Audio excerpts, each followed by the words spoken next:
यावर्षी आपल्या महाराष्ट्र राज्याचा विचार केला असता दुष्काळ सदृश्य परिस्थिती आहे, पाऊसमान कमी राहिलेले, त्यामुळे महाराष्ट्रातल्या प्रत्येक शेतकऱ्याची सरकारकडनं अशी अपेक्षा होती की आपल्या तालुक्याचं नाव त्या सरकारच्या यादीमध्ये असेल, परंतु सरकारकडनं शेतकऱ्याच्या तोंडाला पानं पुसण्यात आलेले आहेत आणि जे 40 तालुके त्यामध्ये घेण्यात आलेले आहेत त्याच्यामध्ये बहुतांश तालुक्याचे आमदार लोक हे मंत्री आहेत, म्हणजेच मंत्री बहुल तालुके त्या ठिकाणी घेण्यात आलेले आहेत।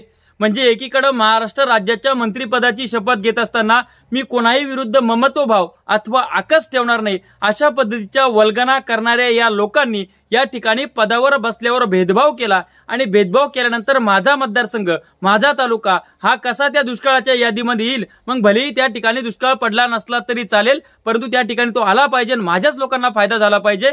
हे जे शेतकरी वळकून आहेत महाराष्ट्रातल्या सर्व शेतकऱ्यांना हे कळतंय, त्यामुळे सरकार येत्या निवडणुकीमध्ये तुम्ही जर आमच्या बाबतीत असा भेदभाव करणार असाल तर आम्ही सुद्धा तुमच्या बाबतीत भेदभाव केल्याशिवाय राहणार नाही। हे शेतकरी पुत्र म्हणून मला तुम्हाला सांगायचंय। मी तुम्हाला ती यादी वाचून दाखवते, यादीमध्ये कोणकोणत्या तालुक्यांचा समावेश आहे। त्या यादीमध्ये आहे चाळीसगाव, नंदुरबार, भोकरदन, जालना। आता हे जालना सांगू का, जालन्याचं शिवार आणि आमच्या सिंदखेड राजाचं शिवार, म्हणजे जालना जरी मराठवाड्यात असला, सिंदखेड राजा जरी विदर्भात असला तरी शिवार हे 2 किलोमीटर अंतरचा फरक आहे। मग त्या ठिकाणी जालना तुम्ही दुष्काळाच्या यादीमध्ये घेताय, परंतु सिंदखेड राजा घेत नाही आहात। त्यानंतर बदनापूर, अंबड, मंठा, छत्रपती संभाजीनगर, सोयगाव, मालेगाव, सिन्नर, येवला, हा येवला छगन भुजबळ साहेबांचा, पुरंदर, सासवड, बारामती हे उपमुख्यमंत्री अजित पवारांचा बारामती, त्यानंतर वडवणी, धारूर, अंबेजोगाई, रेणापूर, वाशी, धाराशिव, लोहारा, बार्शी, माळशिरस, सांगोला। आता हे जे नाव मी वाचले हे गंभीर दुष्काळी तालुके आहेत आणि याच्या खाली मध्यम स्वरूप दुष्काळ जो आहे तर याच्यामध्ये सिंदखेडा हे धुळे जिल्ह्यातलं, बुलढाणा, लोणार, शिरूर, घोडनदी, दौंड, इंदापूर, करमाळा, वाई, खंडाळा, हातकलंगले, गडहिंग्लज, शिराळा, कडेगाव, खानापूर, विटा आणि मिरज इतक्या त्या ठिकाणी तालुक्याचा समावेश त्याच्या ठिकाणी आहे।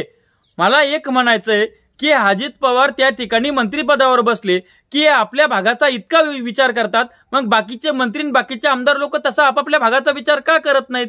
दुसरा मुद्दा म्हणजे तुमची बारामती तुम्ही इतकी प्रगत सांगता, मग ती प्रगत असताना त्या ठिकाणी आम्ही जर आमच्या विहिरीतल्या पाण्यावर आमच्या सोयाबीनी जगवल्या असतील आणि आम्ही कुठेतरी 3, 4, 5 क्विंटल उत्पादन घेतलं असेल, मग तुमचा जर त्या ठिकाणी एरोपोनिक्स टेक्नॉलॉजी आहे, हायड्रोपोनिक्स टेक्नॉलॉजी आहे, मग इतक्या टेक्नॉलॉजी आणि इतका प्रगत बारामती असताना तुम्हाला दुष्काळाची गरज काय किंवा तुम्हाला दुष्काळाच्या झळा बसतात तरी कशा?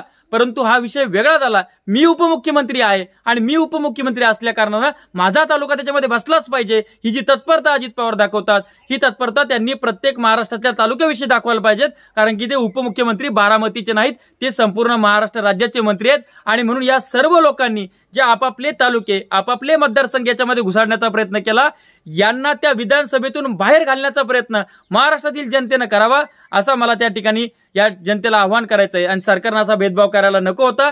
सरसकट नुकसान भरपाई महाराष्ट्र राज्याला त्या ठिकाणी देणं गरजेचे होते आणि शेतकऱ्याला कर्जमाफी सुद्धा यावर्षी दिल्या गेली पाहिजेत, वीज सुद्धा त्याला मिळत नाही। या सर्व मागण्यांसाठी आमची एल्गार रथ यात्रा सध्या सुरू आहे, त्याला मी लवकरच जॉईन होतोय। असा भेदभाव सरकारनं करू नये।